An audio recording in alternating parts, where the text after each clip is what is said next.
Hollywood and the four corners of the world. You asked for it. Starring Rich Little.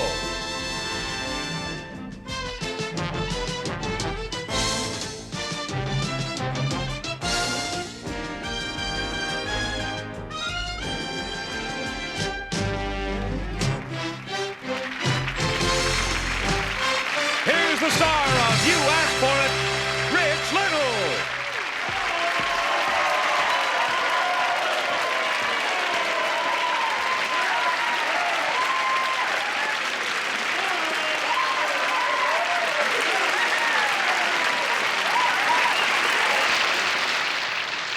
Thank you, and welcome to the only show on television that goes anywhere in the world just because you asked for it. Tonight, Germany's famous cat, mouse, and dog circus. The paper bag people, a modern-day bounty hunter in hot pursuit. But first, one miscalculation in the blowing up of a building can spell disaster. And it was even more true in demolishing a 15-story brewery in the heart of Brooklyn's industrial area. The job called for perfectly placed dynamite and the experience of experts. Today, Jack Smith tells us how it was done step by step, because Edward Diadem of Burbank, California, you asked for it. This is the old Rheingold Brewery, 15 stories of steel and concrete, being blasted into rubble by Jack Loiseau and his crew of dynamiters. But before we meet Jack and his demolition team, let's take another look at the brewery the day before it was destroyed.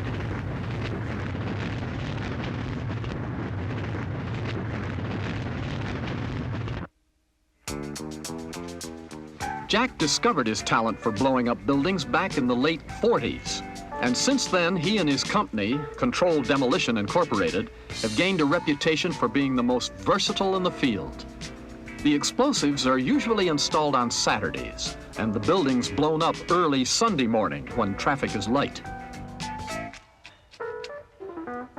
The demolition of the Rheingold Brewery is an historic first for Brooklyn. It's the first time a building has been demolished in this fashion.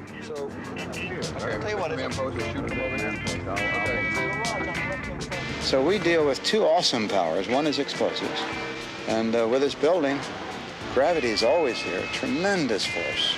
If that building weighs 50,000 tons, I know if I kick out the columns, I've got that much power in my fingertips. At the core of Jack's skill as a building buster is his ability to use gravity by weakening beams and other key structural supports of the building. The blasting of this brewery is so carefully planned that the falling walls will not damage neighboring buildings.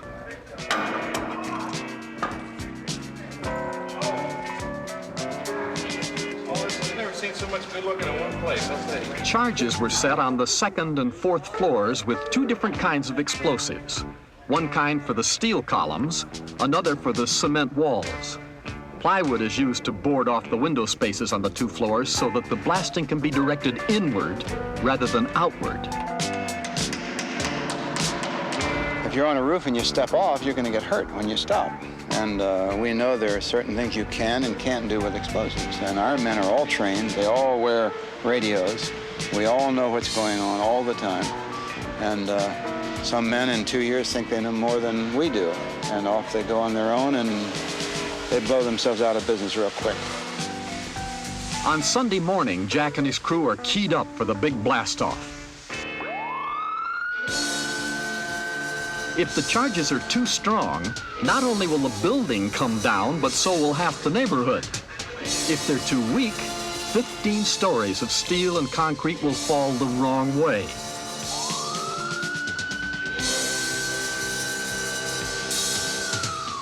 Finally, the countdown, and the blasting machine will set off a series of charges.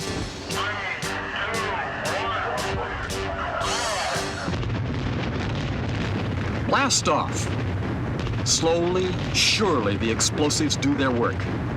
The building collapses as the detonations cause the air in the building to be compressed and explode as an air blast, and the floors and the walls come tumbling down.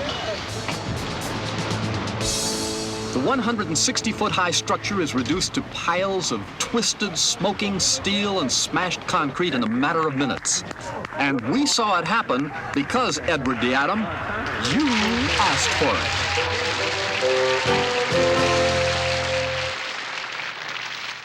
This is Johnny Winters. I remember when I was a kid, they dynamited my folks' home with 200 tons of TNT. What can I say, gang? First time my mom and dad have been out together in over 30 years.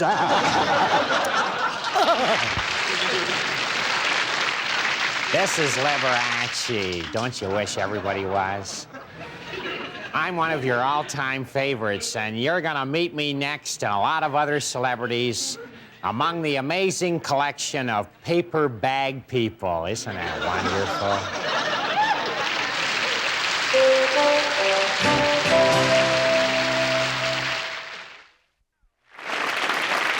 And now back to Rich Little. You think this paper bag is only good for carrying groceries? You haven't met a man who can transform them into people like, well, people like John Wayne or Elvis Presley. Here's one of the world's most unusual artists in whose gifted hands paper bags become celebrities so real you want to collect their autographs. To get the story, we sent our Leigh Erickson to Bangor, Pennsylvania, because Mrs. K.H. Trainer of Milford, New Jersey, you asked for it. John Wayne, Elvis Presley, Donnie and Marie Osmond. These are just a few of the celebrities Anton Chavone of Bangor, Pennsylvania has bagged for his collection.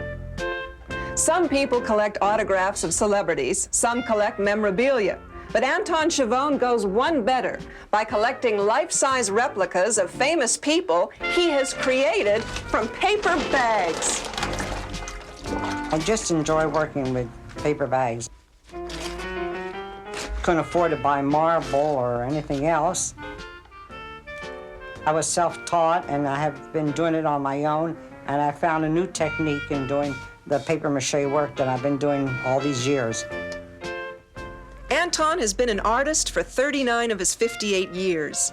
By day, he designs women's clothing, but by night, he designs people using material gleaned from the local supermarket and a secret glue. Well, the paper bags that I use are actually much stronger than newspaper. And when you wet them, they got to be wet a certain way and not over wet. And they weave a lot better than newspapers would. If it's a small object, like a bust of someone, I can do in about 2 or 3 weeks. But if I'm doing a life-size statue, it takes months and a lot of hard work that goes into it. 7 rooms filled with over 100 paper bag people.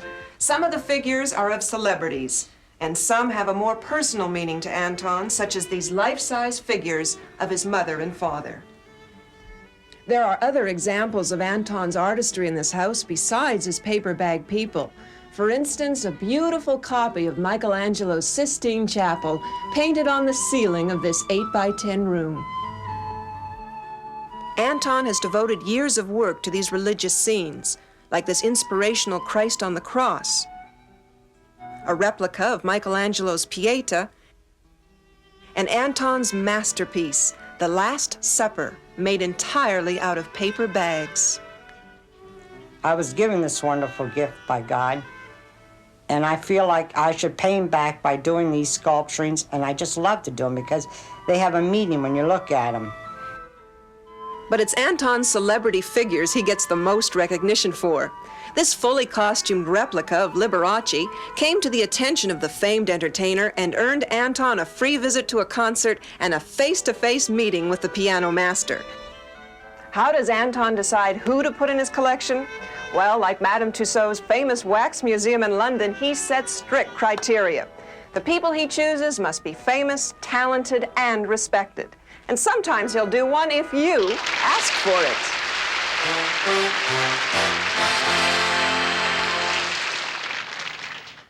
Gee, Anton, I mean, what can I say? I'm flattered. I mean, that was me, all right. The only problem is, I looked half in the bag. Now a classic from the past, an extraordinary pet circus from Germany where the stars are all natural enemies. And here to tell you about it, Jack Smith. Thank you, Rich. We first learned of Reinhold Kasten's pet circus when a viewer sent us a magazine clipping showing the stars of this circus. Dogs, cats, mice, birds, monkeys, even a fox. Well, all of them are natural enemies. We were intrigued, but catching up with Reinhold Kasten and his troupe was no easy matter. Our plan was to film them in Eastern Europe, but we were stymied by the Hungarian crisis. In Paris, where we were to meet up next with them, Reinhold was injured in an accident. In February of 1957, we caught up with them in Amsterdam, Holland. And when you see them perform now, I'm sure you'll agree that all the effort was worth it. They say there's nothing as nervous as a cat, but watch how quietly they sit here. Just ordinary house cats, trained since kittenhood. And, what's that? A long-tailed rat perfectly at home with its deadliest enemy. Blackie licks his chops, but that's all. The cat doesn't take the rat, and the dog doesn't take the cat. Just one big, happy family. Hounds go into their act. Monkey along for the ride. Bareback yet.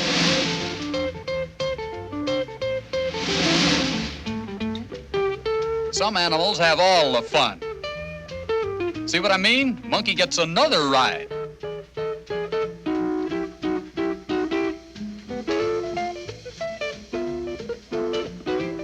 Smart guy. Let the cat do the work. Let's go, Junior. Step it up.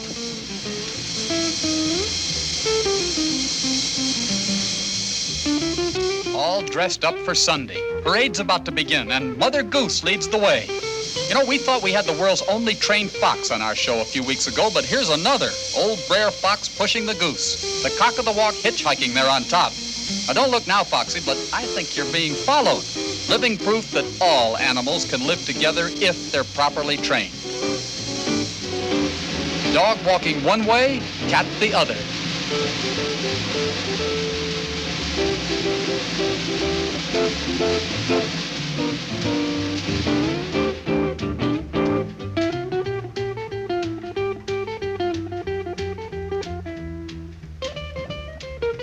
Okay, now bring on the food. There's the bell. Ring for your supper. Now, where would you find a better meal for a cat? A couple of plump rats. Well, seeing's believing. The cats completely ignore them.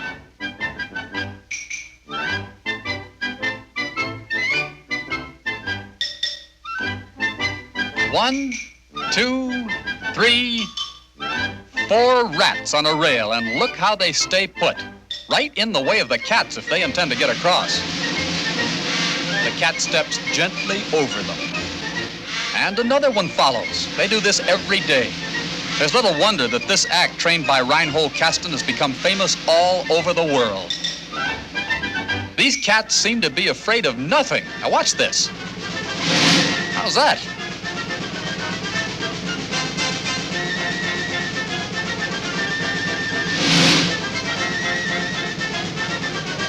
Yes, even Tom can't believe his eyes. The entire company on stage for the grand finale, a sight we never thought we'd ever see. But there it is, Glenn, because you asked for it. That is amazing. You know, Jack, I love stories like that about natural enemies getting along. I do too, Rich. Now, if we can just get nations to behave like that. Oh, boy, wouldn't that be great? Coming up next, one of the most dangerous jobs in the world, a bounty hunter. We'll be back.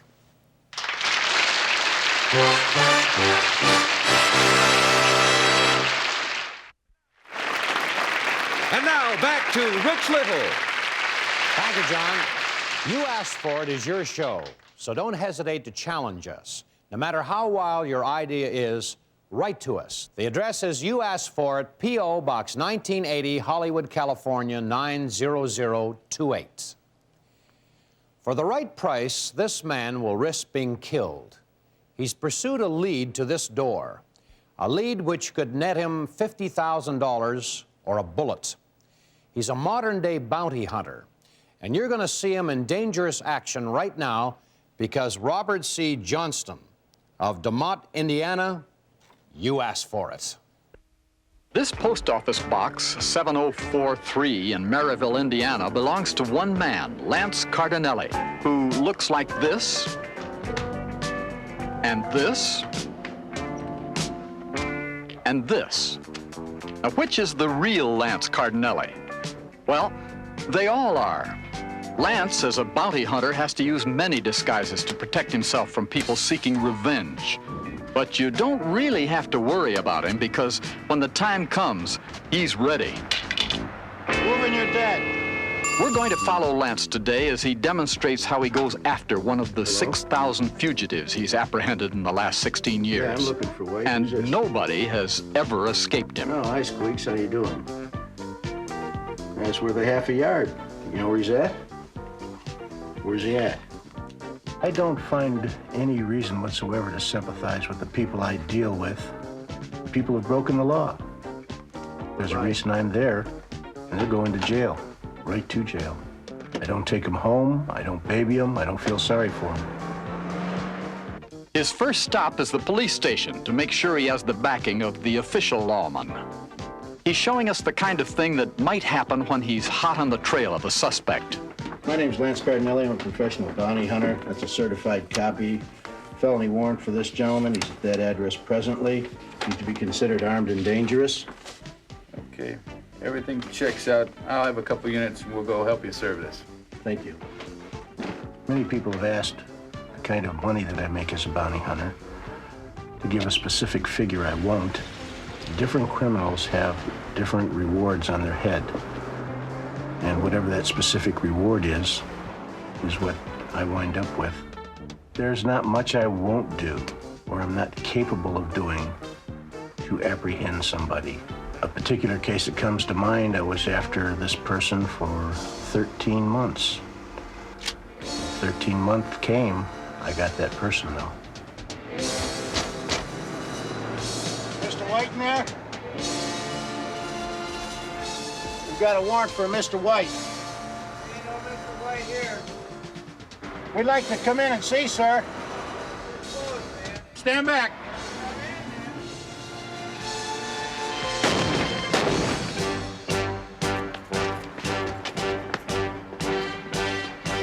Where's White?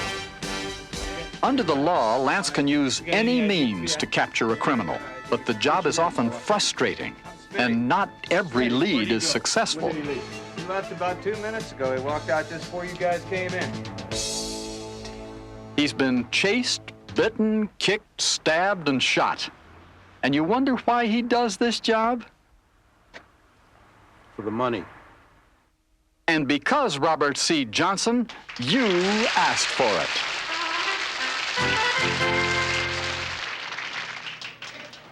This is Jack Benny. Gosh, I mean, what that man does is so violent, so degrading, so ruthless.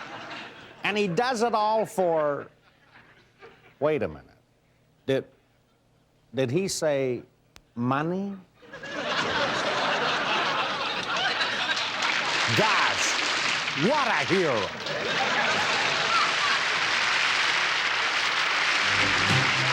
Rich Little will be right back with more of You Asked For It right after this message. And now back to Rich Little. Listen to this letter we received from Steve Daniels of Tulsa, Oklahoma. Dear Mr. Little, my name is Steve Daniels. I am 12 years old. I think you are the funniest man in the world. Gosh, bright kid. I watch your show every time I can. I think You Asked For It is the best show on television. Atta boy. I would love to see you go deep sea diving or do 300 imitations in 5 minutes. Well, Steve, I tried to do what you asked. I mean, I did 300 imitations of a fisherman in 5 minutes while deep sea diving. Didn't work out, though. Somebody threw a net over. But what the heck, I did it just for the halibut. Well, that's all the time we have. Thank Evan. See you next time on... Good night, everybody.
This is John Harlan speaking. You Asked For It is a Sandy Frank production.